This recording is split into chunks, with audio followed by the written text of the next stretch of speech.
2 décembre 1944. Le général de Gaulle rencontre Staline à Moscou. Débattant sur les causes de la défaite de 40, de Gaulle déclare que cette défaite n'a pas été seulement le résultat d'une erreur de conception stratégique et d'organisation. C'est aussi la conséquence du traité de Versailles, dans lequel les alliés occidentaux ont refusé d'assurer la sécurité réelle des frontières françaises. Depuis des décennies, on lit et entend que l'intransigeance de la France lors du traité de Versailles a conduit à l'arrivée d'Hitler au pouvoir. Nous allons voir dans les 2 émissions à venir que c'est largement faux. Loin d'une soi-disant rigidité inflexible, le traité de Versailles offrait sur beaucoup de points, à la différence des traités du passé, un cadre évolutif. Il serait trop long d'expliquer l'intégralité du traité en une émission, alors nous nous concentrerons sur l'essentiel. Les revendications de la France, principale artisane de la victoire de 1918, reposaient sur 3 points: restitution, réparation, garantie. Avec la restitution de l'Alsace-Lorraine, le premier point est acquis avant même la signature du traité. Mais la France n'obtint jamais le reste. Pire, les années qui suivirent isolèrent la France diplomatiquement. Une France épuisée, avec près de 10% de son territoire ravagé par la guerre, et surtout, une France épuisée moralement. L'Allemagne perdit certes des territoires, mais conserva son unité, sa puissance industrielle, un territoire intact et comptait une population supérieure d'1 tiers à celle de la France. L'opinion publique allemande, entre une défaite incomprise et une paix imposée, réclama en permanence la révision du traité, réfutant son rôle dans le déclenchement de la guerre de 14, refusant sa défaite en 1918. La faute en revient aux vainqueurs de la guerre de n'avoir pas complètement achevé la victoire. Elle revient aux Anglo-Américains de n'avoir pas compris les enjeux du continent européen, et elle revient à la France de n'avoir pas su convaincre ses alliés.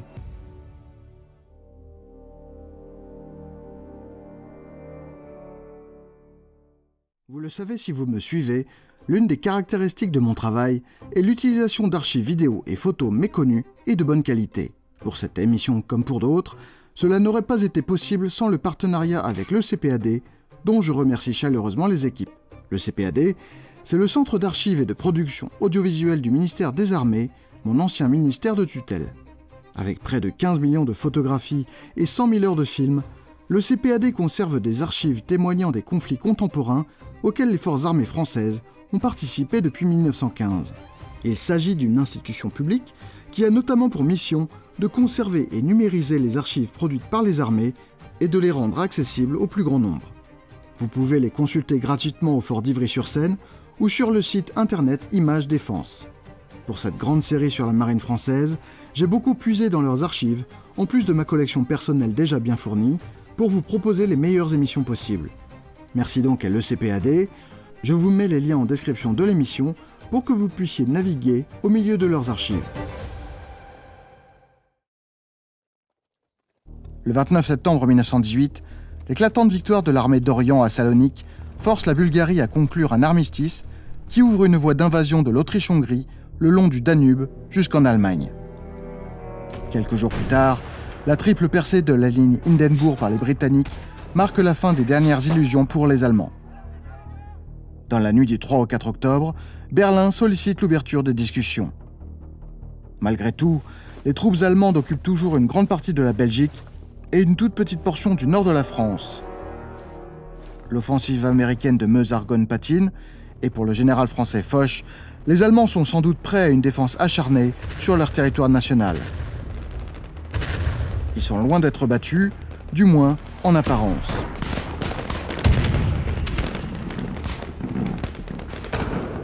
Alors que les buts de guerre ont toujours été la défaite allemande, la demande d'armistice ouvre un nouvel horizon. Désormais, la politique et la diplomatie viennent se greffer au contexte militaire. Masquées par les nécessités militaires jusque-là, les profondes divergences qui existent entre les 3 grandes puissances alliées, la France, la Grande-Bretagne et les États-Unis, vont rapidement refaire surface. Pour Londres, il s'agit en particulier de recréer un véritable équilibre européen, comme ce fut le cas en 1815 avec le Congrès de Vienne. Le but est d'éviter tout nouveau conflit qui obligerait les Britanniques à s'engager encore sur le continent. Pour la France, l'objectif est avant tout l'assurance de sa sécurité. La récupération de ces provinces perdues en 1871 n'est qu'une partie de la solution, d'autres dispositions sont nécessaires pour éviter toute nouvelle invasion. La démarche des Allemands pour l'obtention d'un armistice est très habile. Ils le sollicitent directement auprès du président américain Wilson en se référant aux 14 points que celui-ci a énoncés en janvier 1918. Ces principes invitent à suivre la logique du droit des peuples à disposer d'eux-mêmes. Ils garantissent que les vainqueurs s'interdiront toute discrimination vis-à-vis des vaincus en matière économique et commerciale, des domaines essentiels pour les Allemands.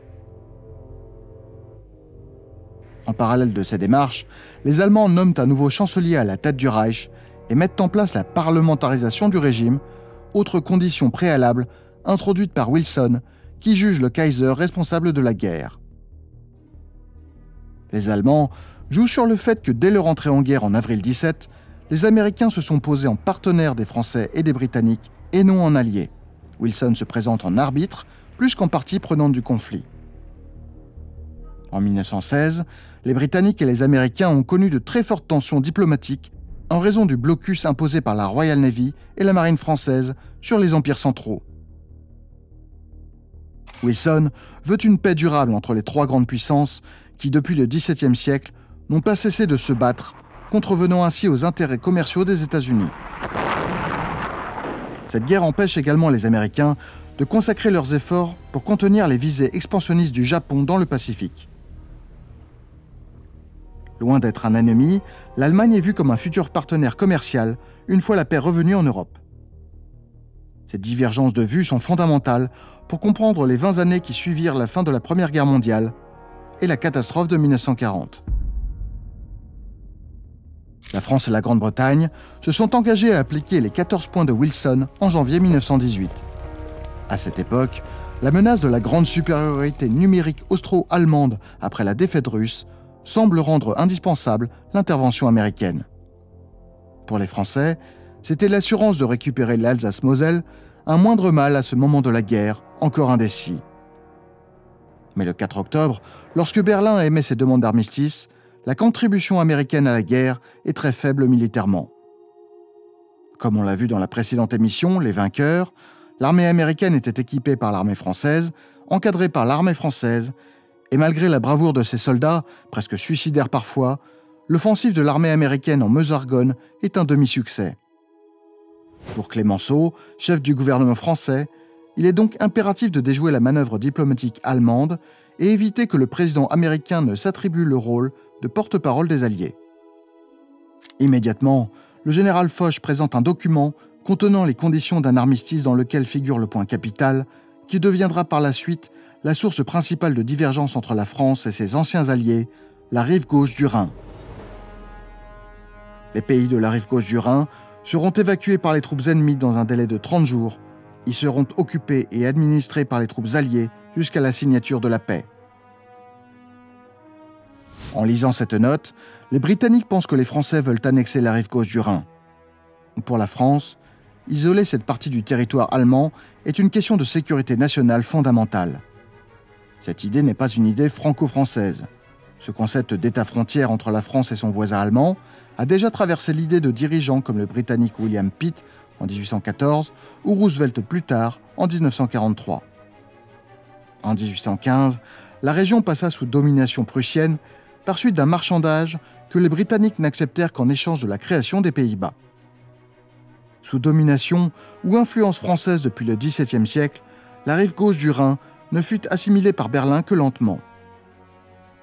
En février 1917, un accord secret franco-russe signé par Aristide Briand avait prévu qu'après la victoire, les territoires allemands de la rive gauche seraient entièrement détachés de l'Allemagne et formeraient un État autonome sous occupation alliée.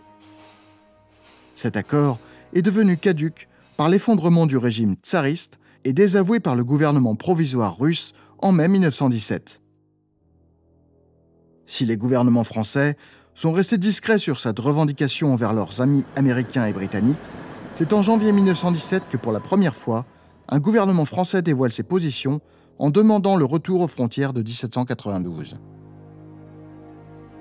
Dans cette revendication figure notamment la région de la Sarre, riche en charbon, et l'assurance d'une couverture en ce qui concerne la rive gauche du Rhin.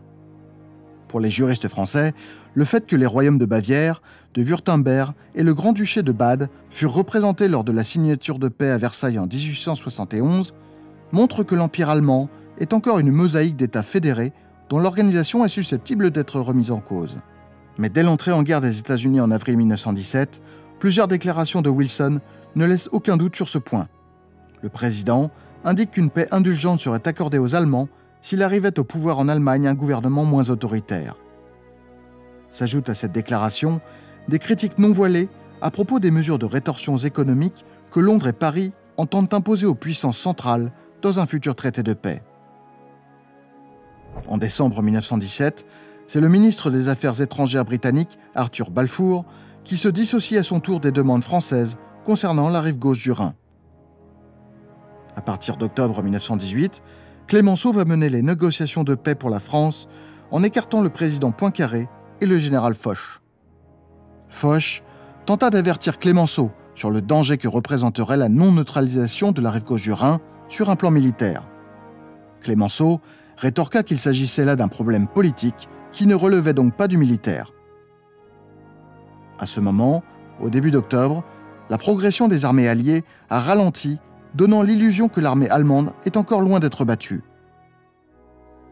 Or, une meilleure entente entre Clémenceau et Foch, notamment sur les buts de guerre et les moyens d'y parvenir, aurait peut-être incité les deux hommes à se mettre d'accord sur le lancement de la grande offensive de Lorraine bien avant le 14 novembre.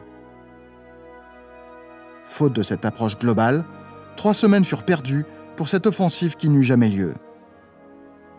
Pourtant, début octobre, le général Pétain et surtout le général Buat insistèrent pendant près de 3 semaines pour que cette offensive ait lieu. Ce n'est que le 23 octobre, lorsqu'il fut certain que la rive gauche du Rhin ne serait pas exigée, que Foch demande à Pétain de lancer en toute urgence l'offensive Lorraine. À partir du 4 novembre, la retraite allemande se transforme en déroute et l'armée du Reich s'écroule totalement. Les Alliés avancent à un rythme de 20 km par jour. En Lorraine, face aux Français, il n'y a que des régiments peu expérimentés, non renforcés, et les Français sont en très large supériorité numérique et technique. À la lumière de tous les éléments dont nous disposons aujourd'hui, il n'est pas extravagant d'affirmer que l'offensive Lorraine aurait été facilement couronnée de succès et que la majeure partie de l'armée allemande aurait été faite prisonnière en Belgique.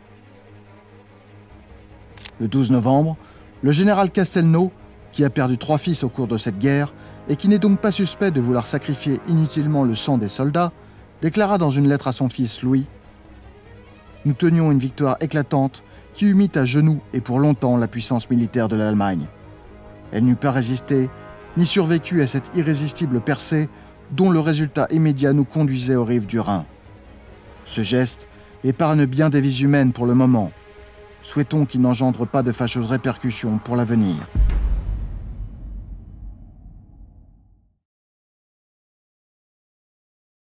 Dans la nuit du 3 au 4 octobre 1918, les Allemands se résignent donc à solliciter le président des États-Unis pour la mise en place de la paix. Le 10 octobre, Wilson la fixe à 2 conditions. L'acceptation des 14 points par l'Allemagne et l'évacuation de tous les territoires occupés. À Berlin, ces préalables sont recevables. L'évacuation des régions occupées permettrait aux Allemands d'effectuer une retraite sur les frontières sans être inquiétés. En cas de désaccord, l'Allemagne pourrait reprendre les hostilités sur la base d'un front plus petit, idéal pour affronter le déferlement allié. Mais sur insistance des Français et des Britanniques, Wilson renvoie une note le 14 octobre indiquant que l'Allemagne doit offrir des mesures de sécurité le temps des discussions, c'est-à-dire désarmer, et exige la destitution des maîtres militaires et des autocrates de la monarchie allemande. Le maréchal Hindenburg, sans en référer aux politiques, refuse ces conditions et exige que les troupes résistent partout. Mais le gouvernement interdit la diffusion de cet ordre, Hindenburg et Ludendorff sont limogés. Le 5 novembre, le général Groener, successeur de Ludendorff, écarte tout espoir de résistance et annonce que l'armée allemande s'effondre. Le 9 novembre, l'empereur Guillaume II abdique finalement et part pour l'exil aux Pays-Bas, tandis que les délégations allemandes et françaises se retrouvent dans un wagon à Rotonde, en forêt de Compiègne, pour la signature de l'armistice. C'est le général Weygand, chef d'état-major de Foch, qui lie alors aux Allemands les conditions de la paix.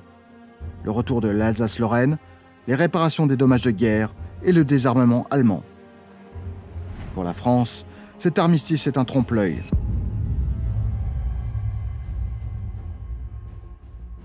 En échange de conditions strictes qui garantissent l'impossibilité pour l'Allemagne de reprendre le cours de la guerre, une perspective impossible en raison de l'état de décomposition de l'armée allemande, les Français sont implicitement tenus au respect des 14 points de Wilson. Or, cette exigence du président américain désamorce par avance la sévérité apparente du futur traité de paix. Entre la retraite générale de l'armée allemande en plein effondrement et l'armistice, il ne se passe qu'une semaine. Après 4 ans de guerre, la victoire sur le front russe et l'absence de combat sur son sol, il fut difficile pour le peuple allemand de matérialiser la défaite. D'autant qu'à Rotonde, il n'y avait pas de militaires pour négocier l'armistice en dehors d'un général de représentation. Malgré tous les documents produits par les Alliés, pointant clairement la responsabilité de Berlin dans le déclenchement de la guerre, beaucoup d'Allemands considèrent avoir mené une guerre défensive. En poussant Guillaume II à l'abdication et en changeant de régime, les nouveaux dirigeants démocrates allemands pensaient pouvoir accommoder l'entente et bénéficier d'une paix favorable. Or, pour Londres et surtout pour Paris, le peuple allemand dans sa globalité est vu comme vecteur du militarisme prussien. Le contraste entre les conditions de l'armistice et le sentiment allemand n'en est que plus violent. En plus de refuser la défaite collectivement, à l'exception de certains milieux de gauche, les Allemands subissent toujours le blocus naval le temps qu'ils acceptent de livrer leur flotte de guerre, cette immense flotte de guerre dont la construction fut l'une des causes du déclenchement du conflit. Les pénuries en vivres et en matières premières furent déjà responsables d'environ 650 000 morts durant le conflit, selon les estimations. Ces pénuries continuent donc, malgré la fin des hostilités, le temps que la paix soit signée, alors que le congrès de Versailles n'a même pas commencé. La persistance de ce blocus, dénoncé à raison comme immoral par des personnalités britanniques notamment, accentue le ressentiment. On estime à 100 000 morts de malnutrition la poursuite de ce blocus après la signature de l'armistice. L'Allemagne est désormais en proie à de violents événements révolutionnaires, mais le prestige de l'armée est intact, notamment celui du maréchal Hindenburg. Le nationalisme allemand popularisa la phrase du général britannique Frederick Morris « L'armée allemande a été poignardée dans le dos par la population civile ». Or, cette affirmation est fausse. En effet, l'effondrement militaire allemand commence le 4 novembre 1918, soit le même jour que les premiers troubles civils, et la défaite était déjà certaine en octobre. Les événements révolutionnaires d'importance, en Bavière et à Berlin, ne surviennent que le 7 puis le 9 novembre, sans que les troupes en déroute en Belgique ne soient au courant.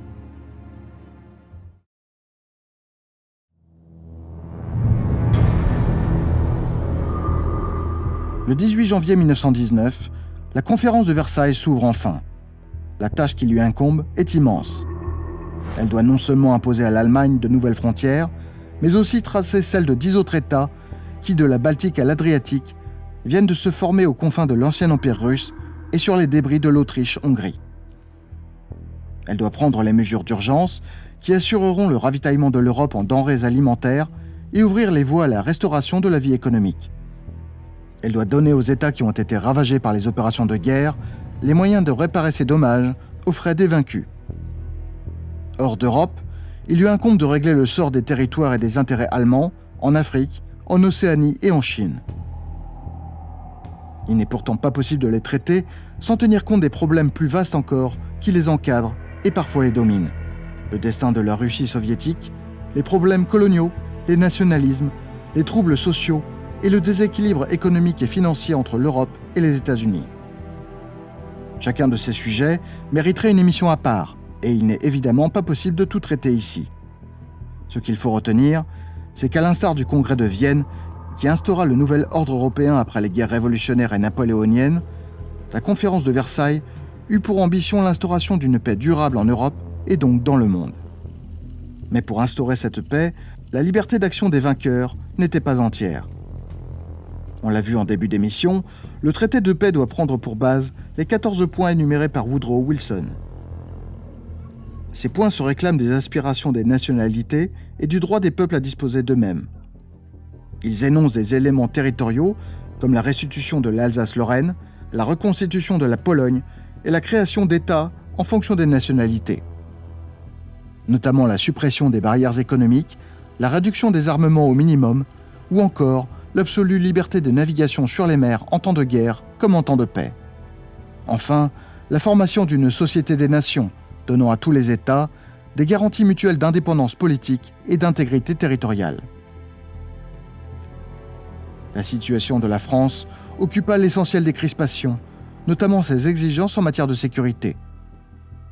Si la France fut la principale artisane de la victoire, celle-ci fut l'œuvre d'une coalition, et sans l'allié britannique et la finance américaine, il est probable que Paris aurait perdu la guerre. Or, le jour où l'Allemagne aura récupéré ses forces, comment éviter d'avoir à soutenir une guerre de revanche? La meilleure garantie de sécurité, ce serait le morcellement de l'Allemagne. Mais le sentiment national allemand, en dépit des tendances de quelques milieux politiques en Bavière et en Rhénanie, est trop vigoureux pour que cette dislocation de l'unité puisse être spontanée. Le désarmement de l'Allemagne pourrait rendre cette guerre de revanche impossible, mais quels seraient les moyens et la durée d'un contrôle efficace? Les garanties territoriales restent donc nécessaires. De plus, la situation financière française est très délicate.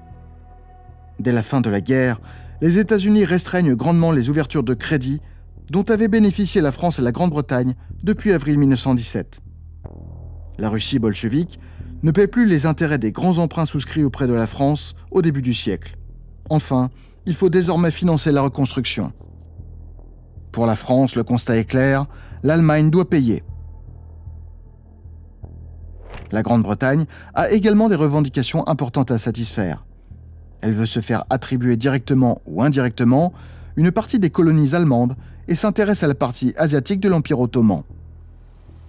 Mais en Europe, Londres n'a aucune revendication territoriale. L'armistice a donné satisfaction à ses buts de guerre essentiels, empêcher l'établissement d'une hégémonie allemande sur le continent et mettre fin à la menace que constituait la grande flotte de guerre allemande. Londres a donc un sentiment de sécurité complet. La Grande-Bretagne souhaite donc une conciliation durable entre les peuples et un équilibre des forces sur le continent. L'équilibre et la stabilité économique garantiraient la liberté des échanges économiques favorables au développement des exportations anglaises. La Grande-Bretagne ne perd pas de vue le rôle essentiel que l'Allemagne tenait en 1913 dans la vie économique du monde et dans le commerce extérieur britannique dont le marché allemand était le meilleur client. La restauration de l'économie allemande, avec à sa tête des nouvelles institutions libérales, est donc indispensable à la reconstitution économique de l'Europe. Il importe donc de ne pas imposer aux vaincus des conditions de vie trop dures économiquement ou moralement, sans renoncer pour autant à obtenir des réparations pour les dommages de guerre. Enfin, les élites anglaises sont inquiètes du rôle que pourra jouer en Europe l'existence du communisme russe. Aux États-Unis, l'opinion publique est divisée. Les milieux interventionnistes estiment que la grande nation américaine, par son énergie, sa richesse et sa puissance, est légitime à intervenir dans les affaires du monde. Ils sont appuyés par les banquiers et les exportateurs qui doivent développer leurs investissements à l'étranger et qui souhaitent que les relations économiques et financières soient appuyées par une action politique. Mais cette tendance est contrecarrée par un profond courant isolationniste.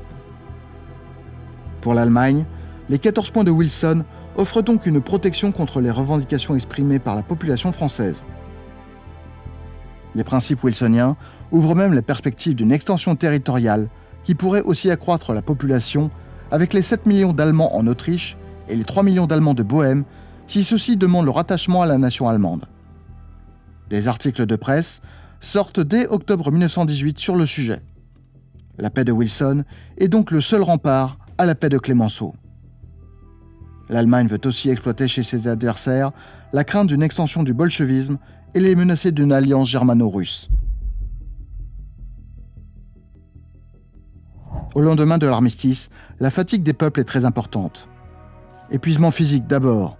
Les pertes en vies humaines dans les États européens ont atteint environ 8,5 millions de personnes. La France métropolitaine a perdu 1,4 million d'hommes, la Grande-Bretagne 770 000 l'Italie plus de 500 000, la Serbie 400 000 et l'Allemagne presque 2 millions. Ce sont les générations actives qui ont subi tout le poids de ces sacrifices. Des pressions morales aussi, chez un grand nombre d'hommes qui, même dans les États vainqueurs, se sentent menacés dans leur vie quotidienne par les incertitudes du lendemain. Pénurie du ravitaillement en vivres, crainte du chômage qui atteint vite des records. Le retour à la vie civile s'annonce aussi comme un traumatisme pour des millions d'hommes.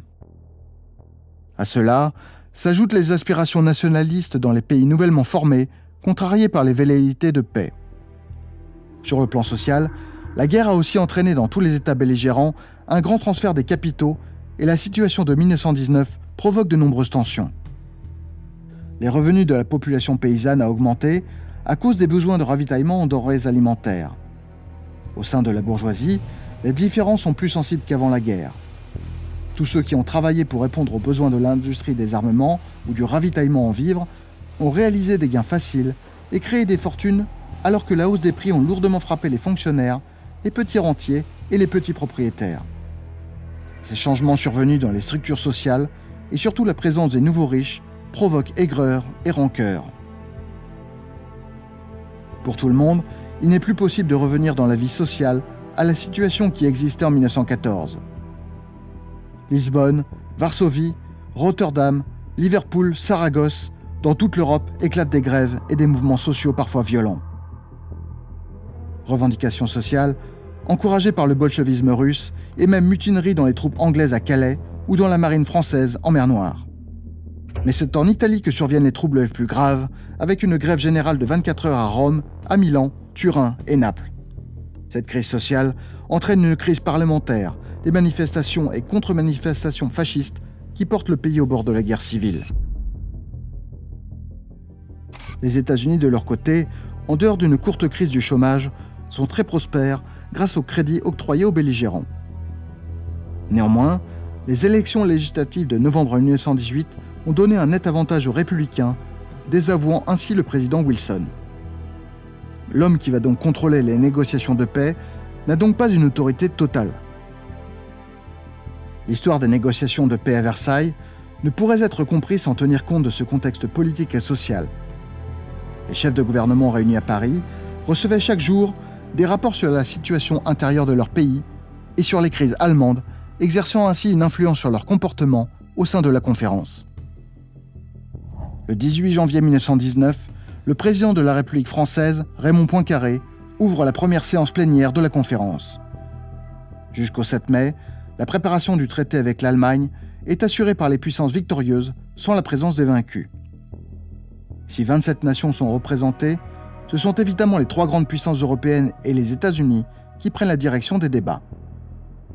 Le sort des nations européennes et du monde sont donc dans l'attente du règlement d'un immense traité que quelques dizaines de personnes, diplomates, journalistes, experts et hommes politiques doivent régler. C'est en parallèle de ces longues et laborieuses négociations que les grèves, guerres civiles, soulèvements nationalistes et révolutions communistes se déclenchent partout en Europe. C'est finalement au déclenchement de la révolution communiste en Hongrie que l'inquiétude sur les lenteurs de la conférence accélère le processus. Le président Wilson, le Premier ministre britannique Lloyd George, le président du Conseil français Clemenceau et le Premier ministre italien Orlando se réunissent désormais 1 à 2 fois par jour. Ce Conseil des 4, qui règle une à une les questions litigieuses en tenant compte des rapports établis par des commissions. En 67 séances, ce Conseil met au point les clauses du traité avec l'Allemagne, malgré des graves crises entre les vainqueurs.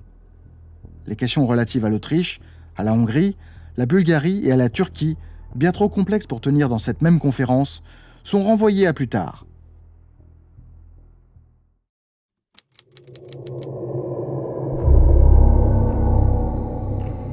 Les 14 points de Wilson avaient prévu que la Pologne reconstituée engloberait toute la population polonaise et donnerait à Varsovie un accès à la mer.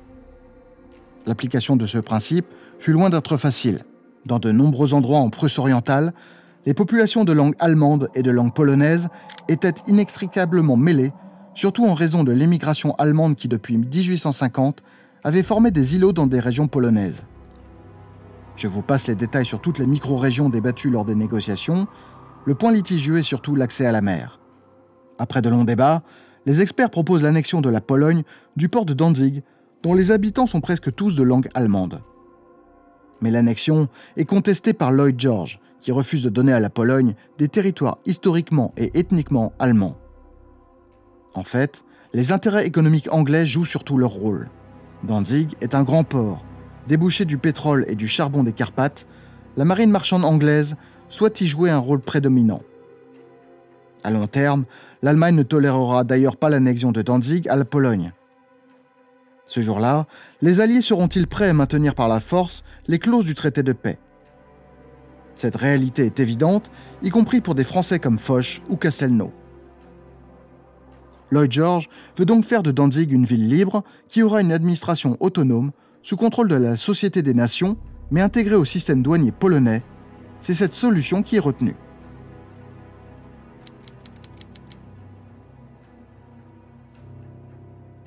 Depuis l'effondrement de l'Autriche-Hongrie, l'Allemagne était devenue limitrophe de deux nouveaux États, la République d'Autriche allemande et la République tchécoslovaque.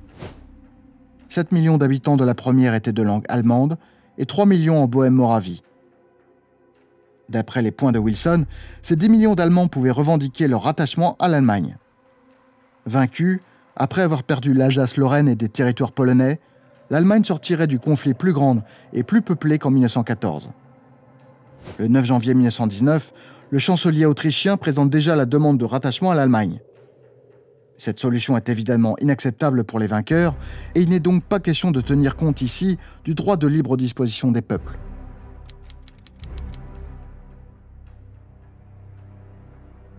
Les revendications que présente une large partie de l'opinion française sur la Sarre et sur la rive gauche du Rhin donnèrent lieu à de grandes crispations. Dans la revendication sarroise, les intérêts économiques sont déterminants. La métallurgie française, qui dispose de larges ressources en minerais de fer, manque de charbon. Les graves dommages subis au cours de la guerre, notamment dans le Pas-de-Calais, aggravent encore ce déficit.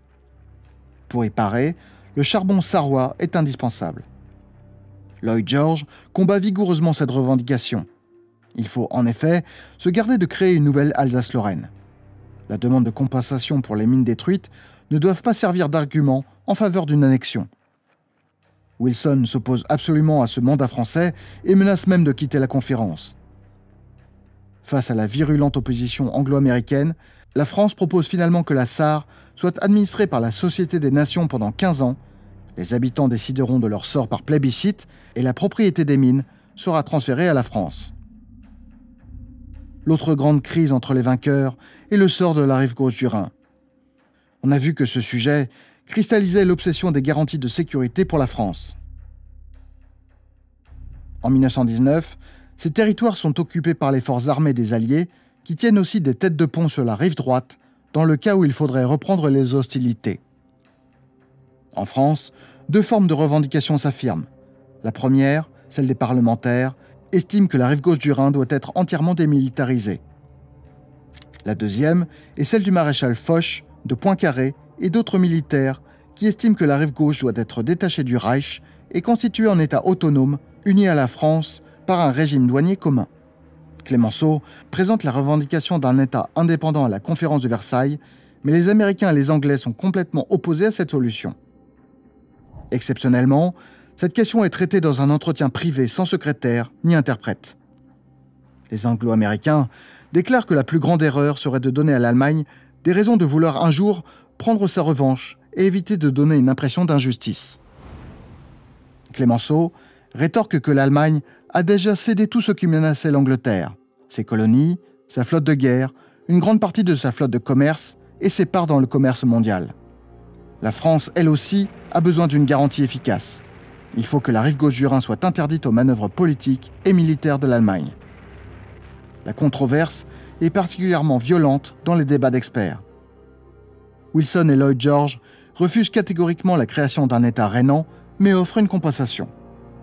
Ils proposent de donner à la France une garantie de sécurité. L'Angleterre et les États-Unis promettaient une assistance militaire immédiate dans le cas où l'Allemagne se livrerait à une agression non provoquée. Une promesse sous réserve de ratification parlementaire. Cette solution provoqua la colère du maréchal Foch. Cette protestation s'exprime dans la presse. en Conseil des ministres et même en séance plénière de la conférence de Versailles. Foch sait également que Wilson n'a plus la majorité au Congrès et que cette promesse est donc sans valeur. Mais Clemenceau, même s'il tente plusieurs fois de suggérer la partition de l'Allemagne, déclare qu'il sacrifiera tout à l'Alliance. Entre Foch et les 3 dirigeants alliés, les altercations furent particulièrement vives. Foch fut accusé d'insubordination au pouvoir civil, refusa des ordres et n'eut dû son maintien en poste qu'à son prestige de vainqueur. Le futur lui donna pourtant raison. La rive gauche du Rhin est finalement démilitarisée, occupée pendant 15 ans, une durée que chacun sait inefficace. En effet, l'Allemagne n'aura pas les moyens de redevenir dangereuse durant cette période. Les États-Unis, on le verra plus tard, ne ratifièrent pas le traité de Versailles et n'examinèrent même pas le traité de garantie avec la France. Londres, de ce côté, en profita pour ne pas signer la garantie d'assistance promise.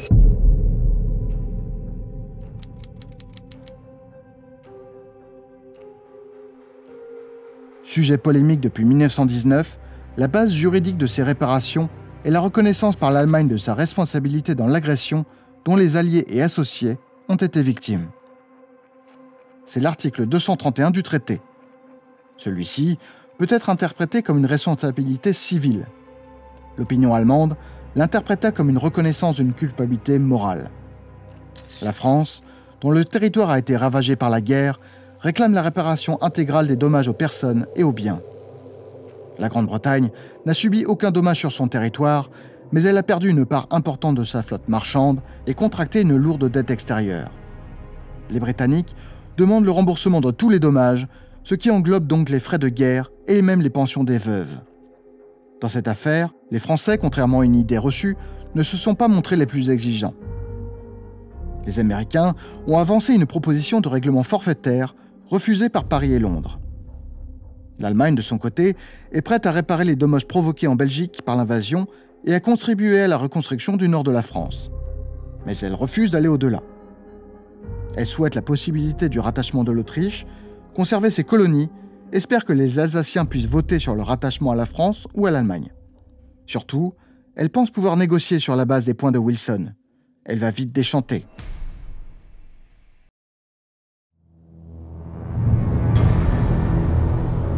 Le 7 mai 1919, la délégation allemande, menée par le nouveau ministre des Affaires étrangères, Brockdorff Rantzau, est reçue à Versailles pour recevoir les conditions de paix. Debout, Clemenceau inaugure l'entrevue. Messieurs les plénipotentiaires allemands, ce n'est ni le temps ni le lieu de prononcer des paroles superflues.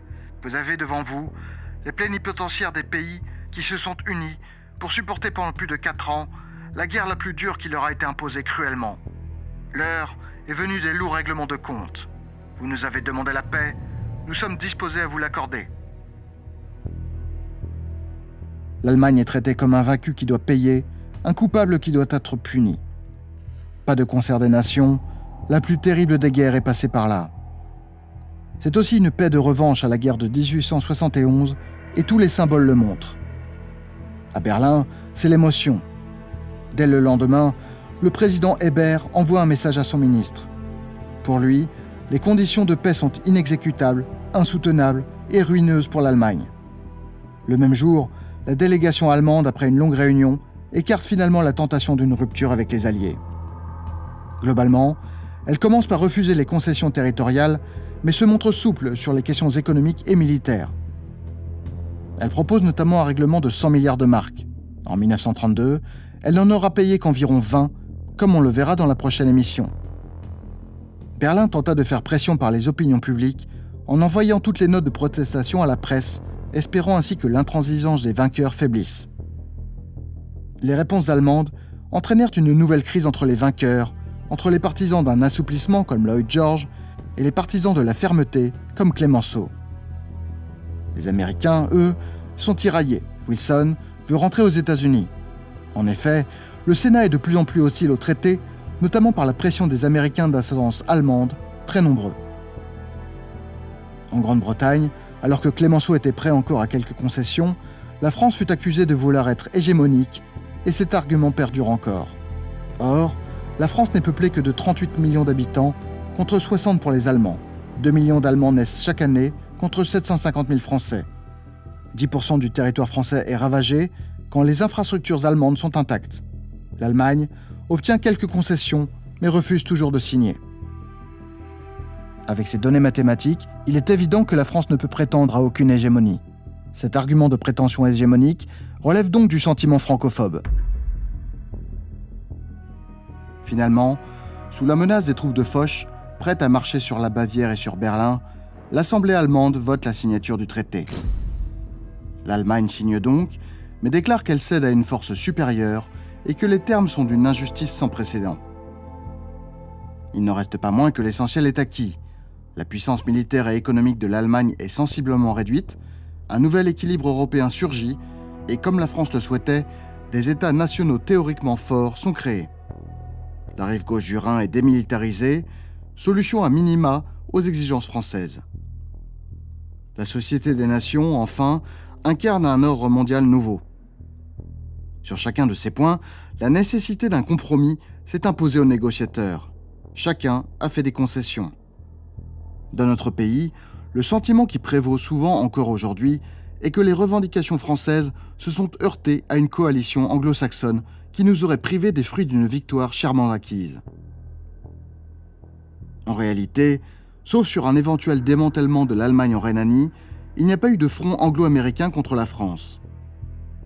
Sur l'occupation de la rive gauche du Rhin, c'est Wilson qui s'est entendu avec Clemenceau et fait céder Lloyd George. Lloyd George, qui, suivant la tradition de la diplomatie britannique tout au long du siècle précédent, n'a cessé de craindre une France trop puissante sur le continent. Sur les réparations, c'est un front franco-britannique dans lequel la France était moins exigeante que son allié qui s'est constitué contre Wilson.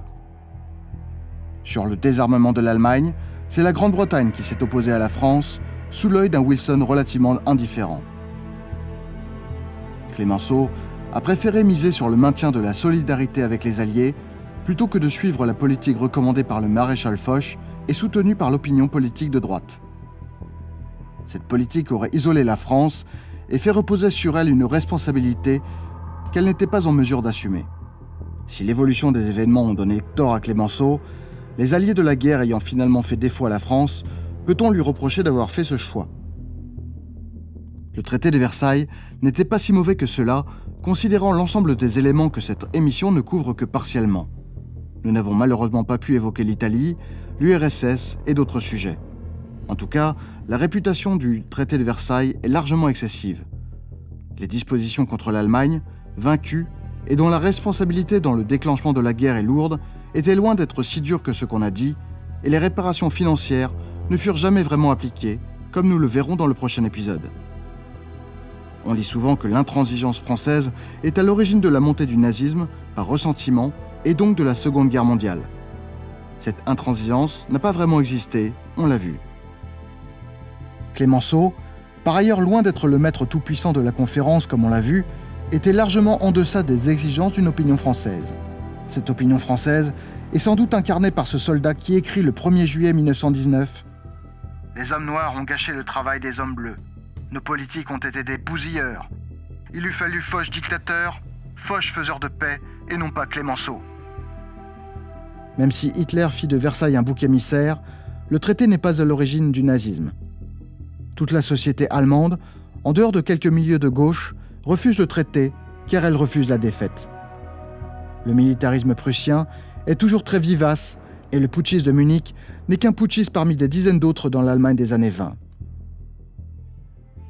Entre 1925 et 1929, les relations franco-allemandes s'apaisent même suite au traité de Locarno. Nous reparlerons de cela dans la prochaine émission. Le traité de Versailles marque surtout un tournant dans notre histoire. Derrière une victoire si chèrement acquise, se cache en réalité le début du déclin français, car la France fut incapable de faire valoir ses vues et d'imposer sa paix. Une paix vite détricotée de sa substance pendant 20 ans par l'Allemagne et les anciens alliés de la France.